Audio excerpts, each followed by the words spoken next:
Oke, Assalamualaikum warahmatullahi wabarakatuh. Jumpa lagi ya bersama saya Kak Eka. Nah, kita akan mempelajari atau kita akan membahas soal dari bimbel bintang pelajar.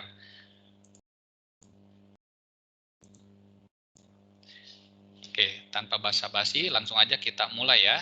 Nah, ini nomor 1. Apa nih pertanyaannya? Nah, lakmus ya. Nah, kalau kita bicara lakmus, ini adalah suatu indikator. Ya, indikator asam basa. Oke. Larutan itu ada 3 jenis. Ada asam, ada basa, ada netral. Kalau asam itu berarti dia dari biru menjadi merah. Ya, asam itu biru menjadi merah. Kalau basa itu merah menjadi biru. Kalau netral tetap. Nah, di sini kesimpulannya atau cara menghafalnya cara mudahnya gini ya. Kalau asam itu ingat aja merah. Kalau basa ingat aja biru. Oke, langsung aja ke soal ya. Oke, air aki. Air aki itu dia termasuk asam. Kenapa air aki dia disebut asam? Karena dia asam sulfat. Ya.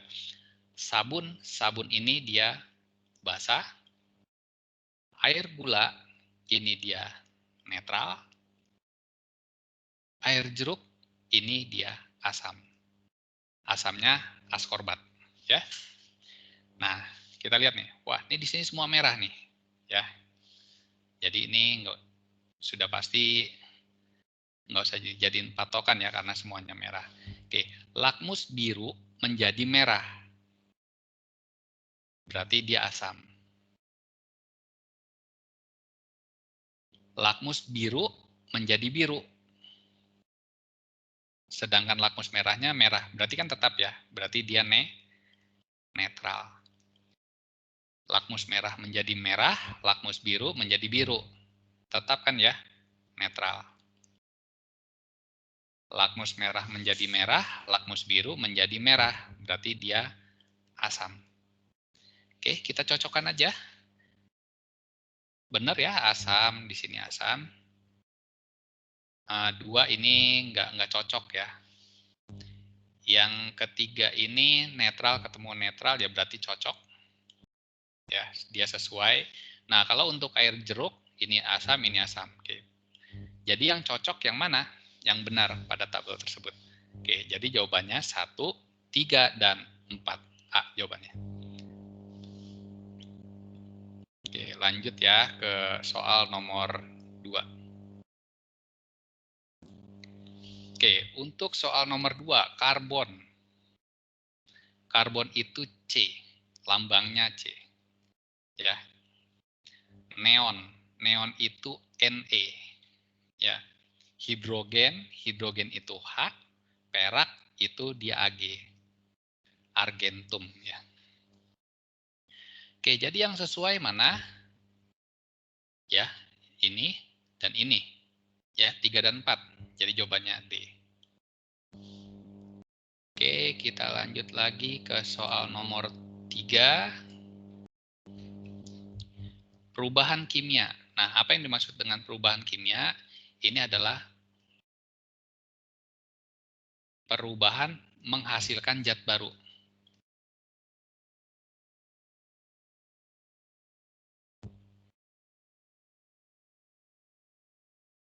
Ya, kalau dia menghasilkan zat baru, itu dia disebut juga perubahan kimia.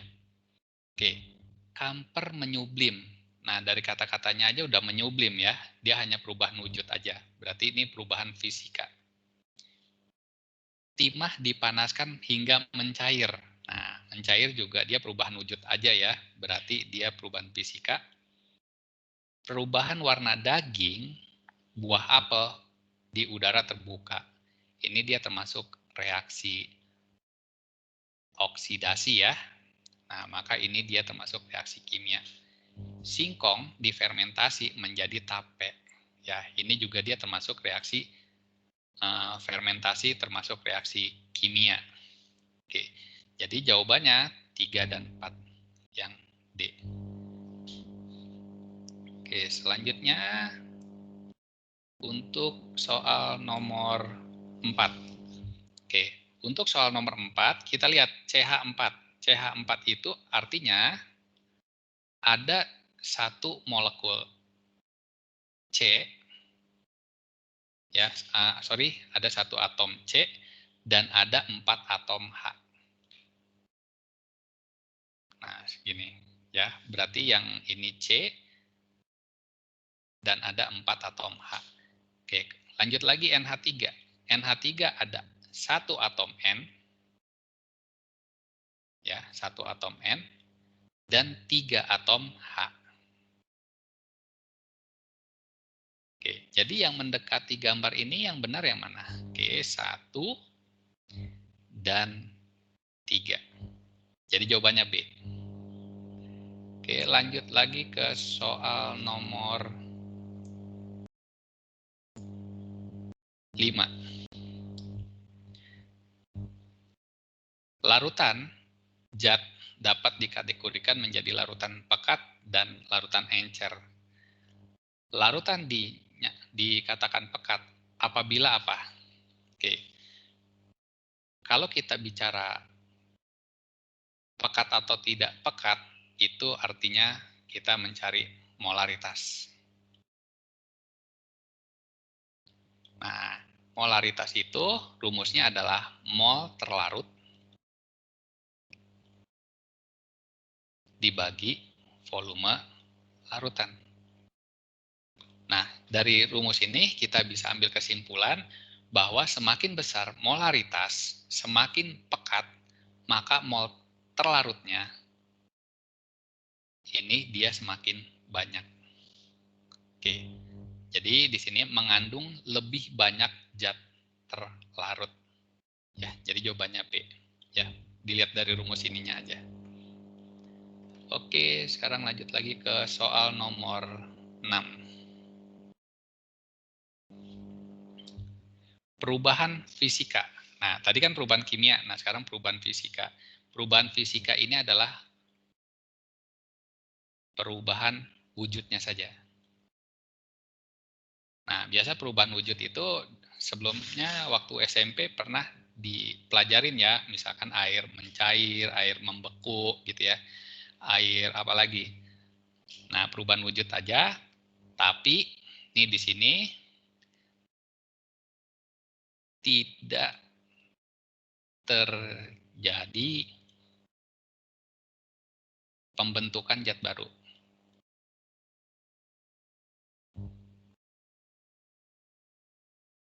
Hanya wujudnya saja, tidak terjadi pembentukan zat baru.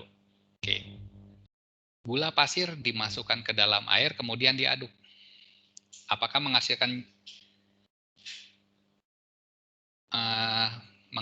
zat baru? Gula pasir itu berubah?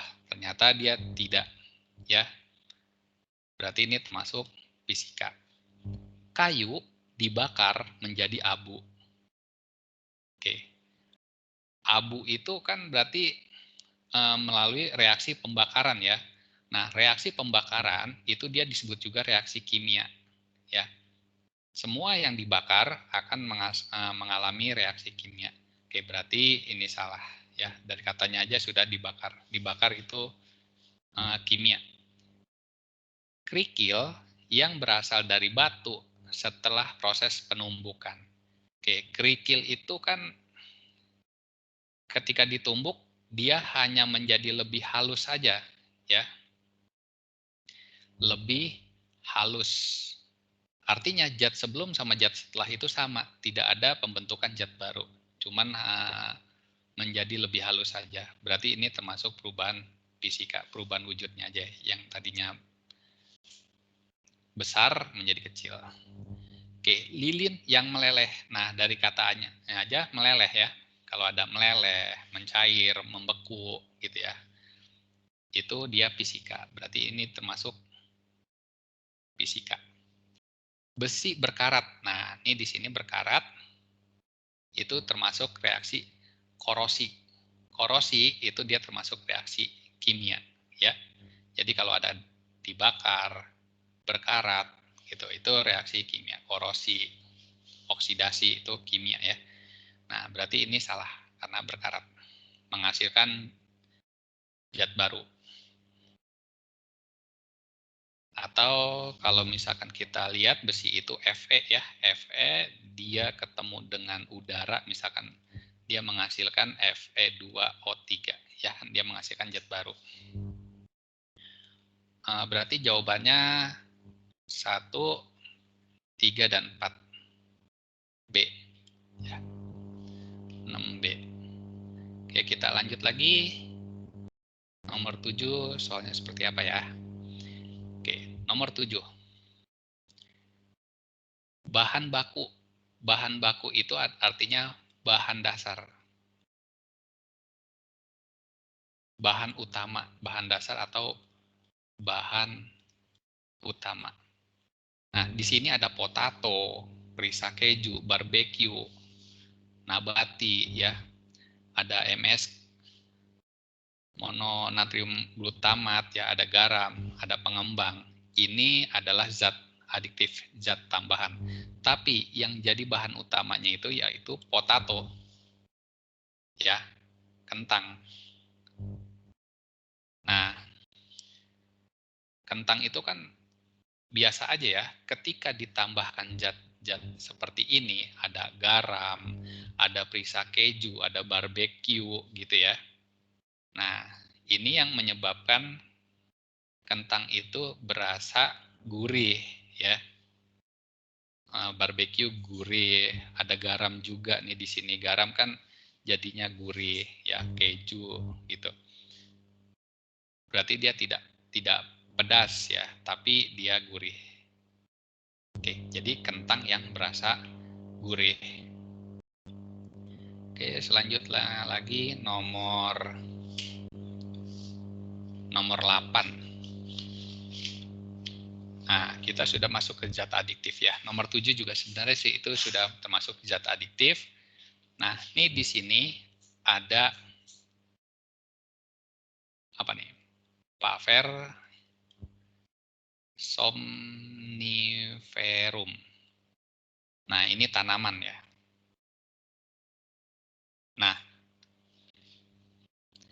ini kalau diekstrak akan menghasilkan opium. Nah, opium itu dia didapatkan dari tanaman ini ya. Kalau opium itu diekstrak,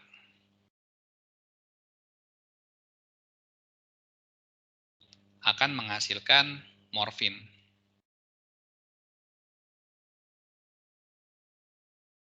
Kalau morfin diekstrak lagi ya, diekstrak lanjut, itu dia diekstrak, dia akan menghasilkan heroin. Oke, jadi kesimpulannya Paver somniferum itu dia menghasilkan opium. Opium ada nggak di sini? Oh, nggak ada ya.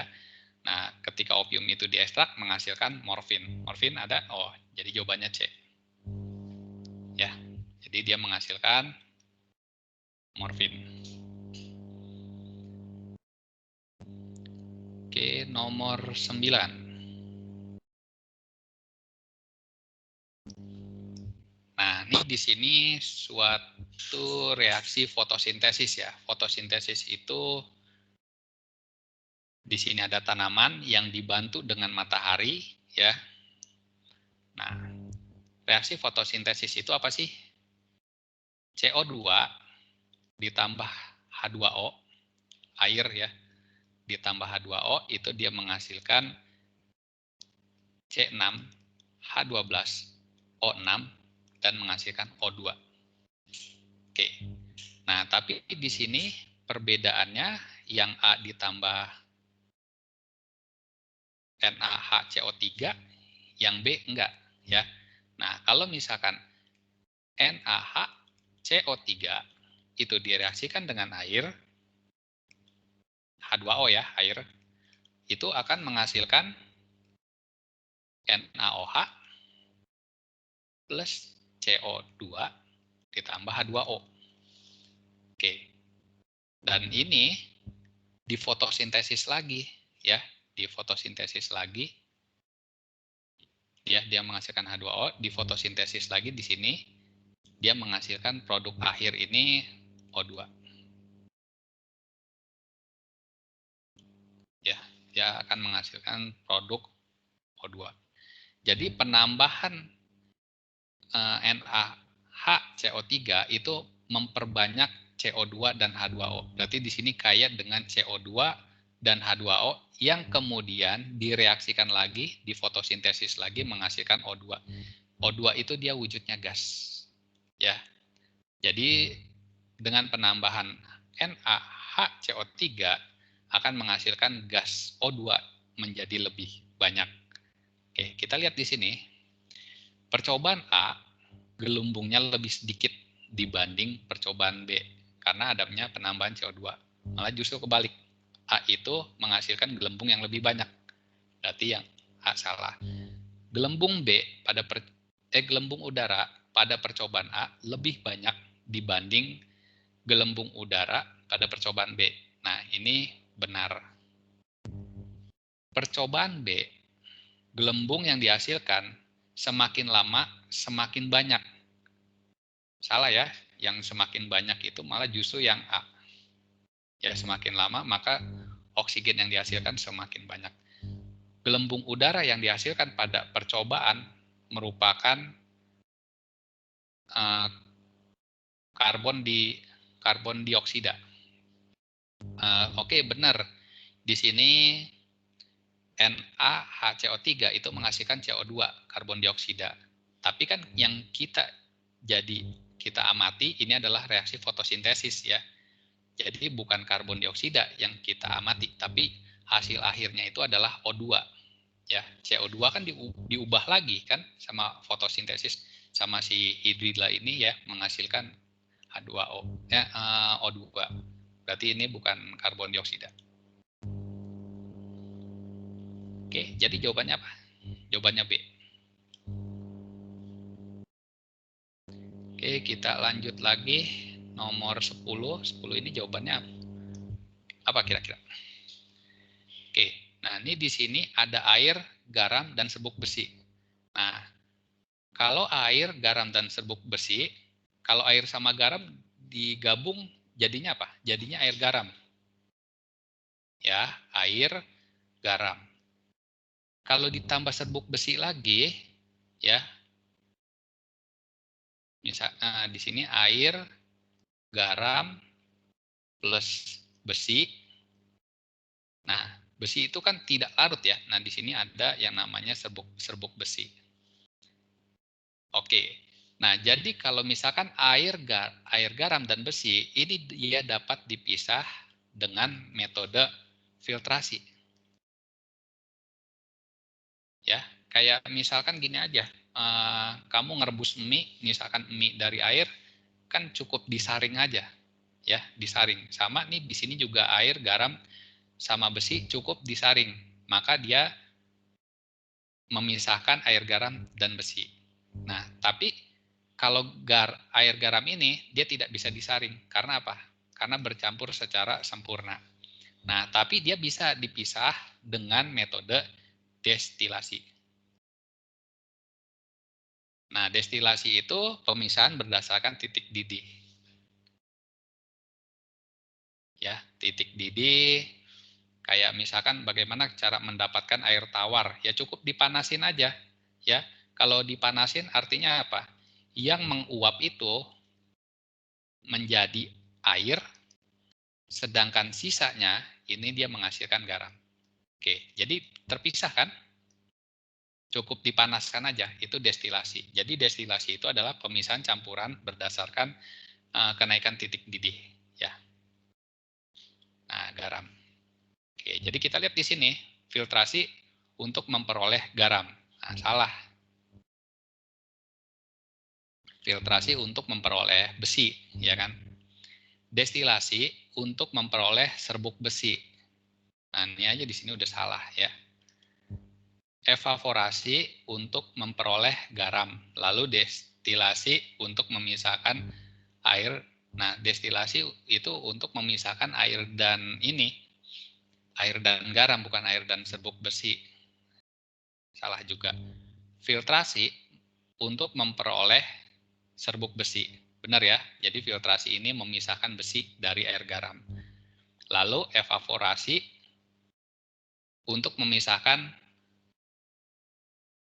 air dengan garam. Oke, boleh juga ya. Ini proses pemanasan. Intinya, kalau dipanaskan air dan garam itu dia terpisah.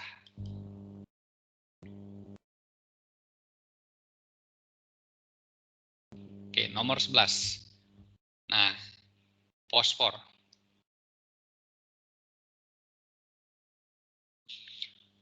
Fosfor itu dia P. Itu dia termasuk unsur. Oke, unsur ya. Air. Air itu H2O. Maka dia termasuk senyawa. Nah, terus oksigen. Oksigen ini O2. Nah, dia termasuk,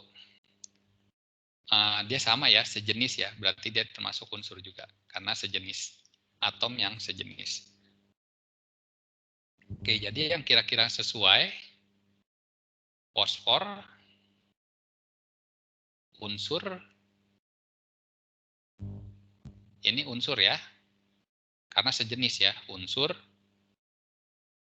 ini senyawa, ini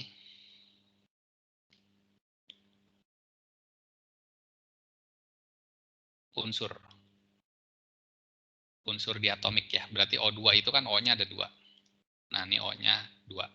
Sedangkan H2O ini H-nya. H-nya kan ada 2 ya. H. Nah, di sini ada O-nya.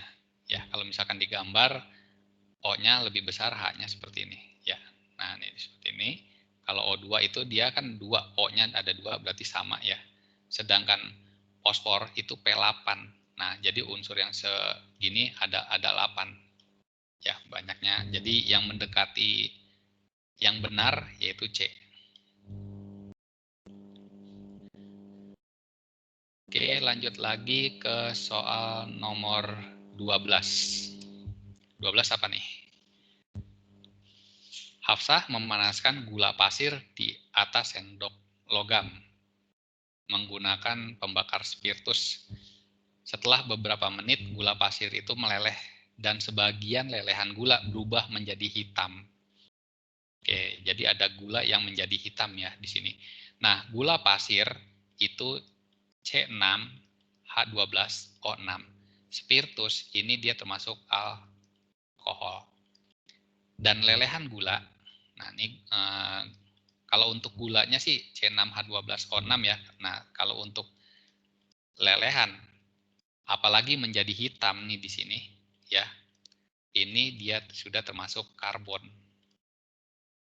Karbon itu berarti dia termasuk unsur. Oke, gula pasir C6H12O6 ini senyawa. Oke, senyawa ya. Nah, kalau alkohol, alkohol ini dia campuran. Campurannya campuran homogen. Ya, mungkin di dalam alkohol ini ada air, ya. Kita nggak tahu kadar airnya, tapi yang namanya di dalam alkohol pasti itu campuran. Ada air, ada alkoholnya. Oke.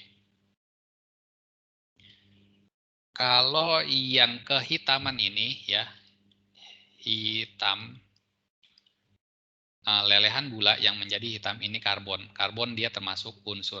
Jadi gula pasir senyawa, spiritus campuran, lelehan gula yang hitam itu unsur. Oke, jadi jawabannya B.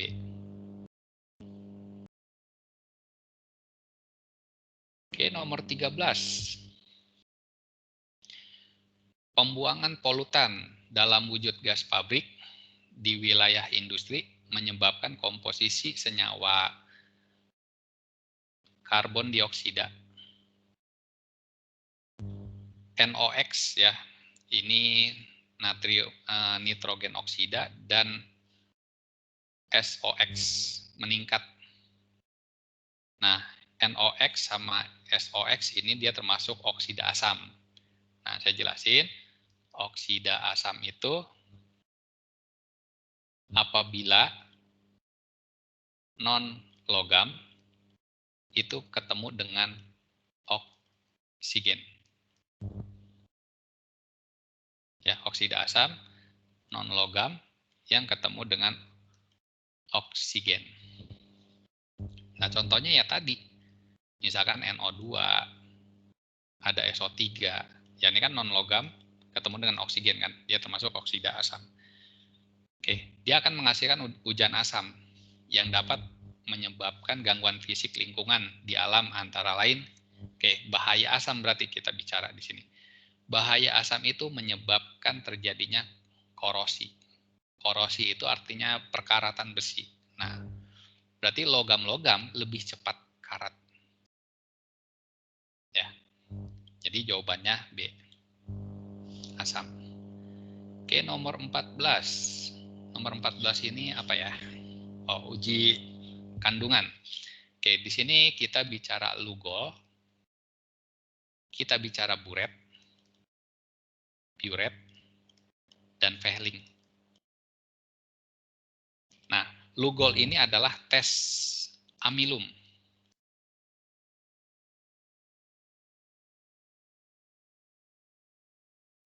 Ya, tes amilum. Ciri-cirinya apa sih? Kalau dia ini biru, ya, biru kehitaman atau biru hitam. Kalau Buret ini dia uji protein. Nah, ciri-cirinya atau warna positifnya, kalau dia ada protein ya, misalkan telur ya dicampur Buret, kalau telur itu memiliki protein, dia menghasilkan warna ungu. Nah, kalau Vehling, ini untuk gula reduksi.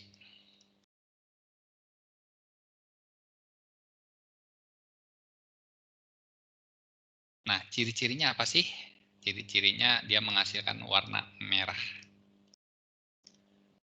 Apa nih di sini? Berdasarkan hasil uji di atas, bahan makanan yang mengandung amilum. Oke, cukup dilihat dari lugolnya aja ya. Karena cukup dari lugol juga kan kita bisa tahu dia amilum atau enggak. Ciri-cirinya apa? Kalau dia memiliki amilum, dia warnanya biru kehitaman. Biru kehitaman, biru kehitaman, biru kehitaman. Oke, jelas ya, langsung ya. Jadi jawabannya 1, 4, 7. B jawabannya. Kecuali kalau di sini ditanyakan yang berprotein, baru kita menggunakan Buret ya, atau gula reduksi, baru kita bisa menggunakan data dari Vehling. Kalau cukup amilum, ya dari Lugol aja. Oke, nomor 15. Oh, sifat. Nah, wujud itu ada apa aja sih? Wujud ada padat, ada cair, ada gas. Asap ini dia termasuk gas, ya kan? Wujud dari gas, sifat dari gas. Nah, sifat dari gas itu kalau kita lihat volumenya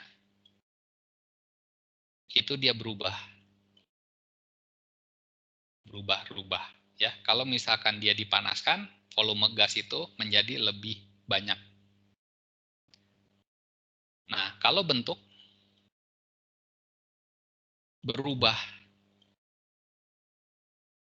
Ya, kalau misalkan ada gas di dalam tabung, ya dia bentuknya seperti tabung. Kalau ada gas di kubus, ya, maka dia bentuknya seperti kubus. Nah, susunan partikelnya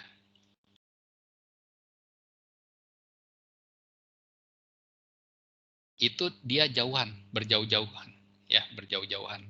Kalau dia berdekatan, itu dia padat. Kalau sangat dekat itu padat ya. Kalau agak renggang itu cair. Kalau dia berjauhan, dia gas. Susunan partikelnya berjauhan.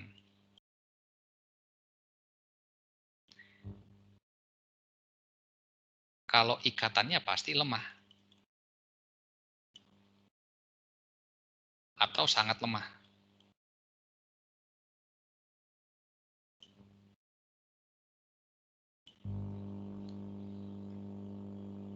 Nah, kalau bergerak, ya bergerak bebas ya. Gas itu bebas saja. Mau kemana juga, ketiup angin ke selatan, ya dia ke selatan gitu ya. Nah, jadi volume tetap ini salah ya. Bentuknya berubah, ini benar. Susunan partikelnya berdekatan. Nah, justru dia berjauhan ya. Sangat jauh, salah. Ikatan antar partikelnya sangat lemah. Ya, betul ya, sangat lemah. Partikelnya bergerak bebas. Oke, jadi 2, 4, 5. C jawabannya. Oke, lanjut lagi ke soal 16. Oke, Ihwah memakan buah pisang dari kulkas. Nah, sebelum selesai dimakan, ibunya memanggil Ihwah ya, kemudian dia meletakkan buah pisangnya itu belum habis di atas meja.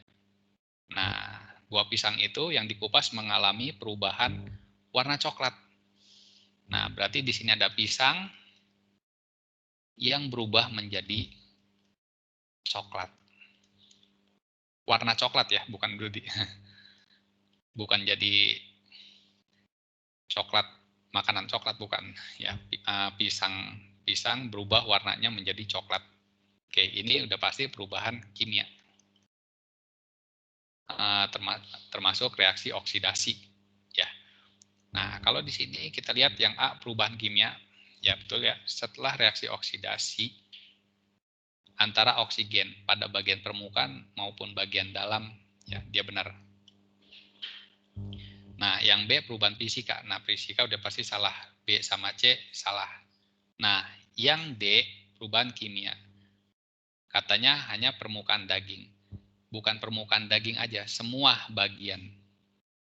Semua bagian dari pisang itu dia berubah coklat apabila dia sudah bersentuhan dengan oksigen. Jadi yang D ini sebenarnya benar, cuman yang lebih benar A. Kan pilihan ganda itu menjawab yang paling benar ya. Oke, nomor 17. Nah, ini dia disebut juga penyaringan. Nah, bahasa kerennya filtrasi. Nah, jadi filtrasi itu dia memisahkan yang memiliki dua fasa. Fasa padat, ya, fasa padat, dan fasa cair. Kayak misalkan mie gitu ya. Mie itu kan padatnya kan mie, sedangkan cairnya itu kan kuahnya. Itu bisa difiltrasi. Tapi kalau air sirup nggak bisa, ya, karena sirup itu kan dia tercampur sempurna.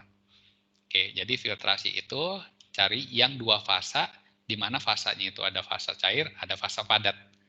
Oke, gula bubuk halus di dalam air. Nah, ini kan larutan berarti. Nggak bisa dia, nggak bisa pakai filtrasi. Campuran garam, kristal garam dan air, sama, dia juga larutan juga ya. Campuran bubuk kopi dengan air panas, pertanyaannya kopi ini larut nggak dalam air panas? Nah, ternyata kan ada serbuk kopi ya. Misalkan ini ada kopi, nah di sini ada serbuk-serbuk. Nah, kalau kita bicara serbuk kopi, itu kan wujudnya padat. Ya kan? Wujudnya padat. Sedangkan di sini wujudnya cair. Nah, berarti kita bisa memisahkan serbuk kopi dari airnya, ya, dari zat cairnya tersebut, ya, dengan cara filtrasi. Oke, jadi jawabannya C.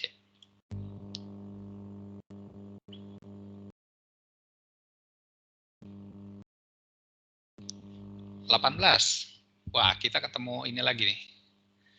Ketemu asam basa lagi. Oke. Tadi netral itu apa? Netral itu tetap ya. Tetap, warnanya tetap. Kalau asam, itu perubahan dari biru menjadi merah. Kalau basa, itu merah menjadi biru. Nah, trik ngapalinnya tuh udah dikasih tahu ya. Asam itu ingat aja merah, basa itu ingat aja biru. Oke, di sini netral dan basa. Oh, kita cek dulu di sini. Merah menjadi biru, biru menjadi biru ya, menjadi biru. Biru berarti basa. Merah jadi merah, biru menjadi biru, netral. Merah merah, biru merah. Asam ya berarti ya. Merah merah, biru merah. Kan jadi merah nih. Berarti dia asam. Merah merah, biru biru, netral. Oke, yang bersifat netral itu apa tadi? NaCl, NaCl sama apa lagi?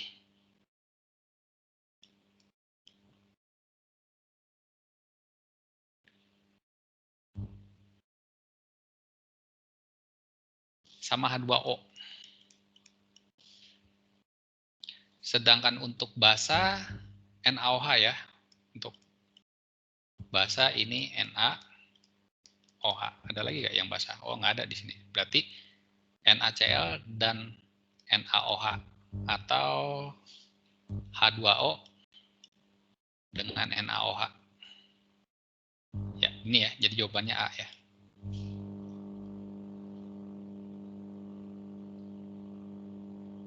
Oke, 19. Oke, langsung aja ya. Di sini dampak bahayanya nomor 4 itu karbon fluorokarbon. Klorofluorokarbon atau disingkat dengan FC. CFC. CFC ya. Itu biasanya pada freon ya, atau dengan kata lain freon itu di dalam AC. Bahayanya apa sih? Bahayanya menipiskan lapisan ozon. Nah, ya udah, berarti 4 dan C ya, 4C.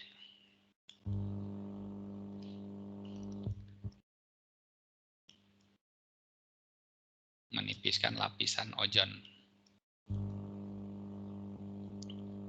Oke, nomor 20. H2O ini dia air. NaCl dia termasuk garam dapur ya. Natrium klorida itu kan garam dapur. Fe itu besi.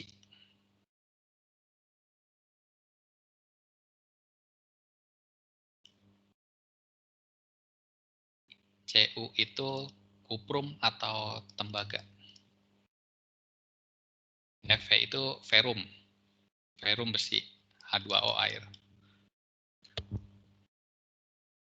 Air, garam dapur, besi, tembaga. A jawabannya. Oke, lanjut lagi. Sudah terakhir nih di sini ya, nomor 20. Oke. Alhamdulillah sudah selesai dari 1 sampai 20. Selebihnya saya mohon maaf ya kalau misalkan ada salah-salah kata. Ya kurang lebihnya terima kasih. Assalamualaikum warahmatullahi wabarakatuh.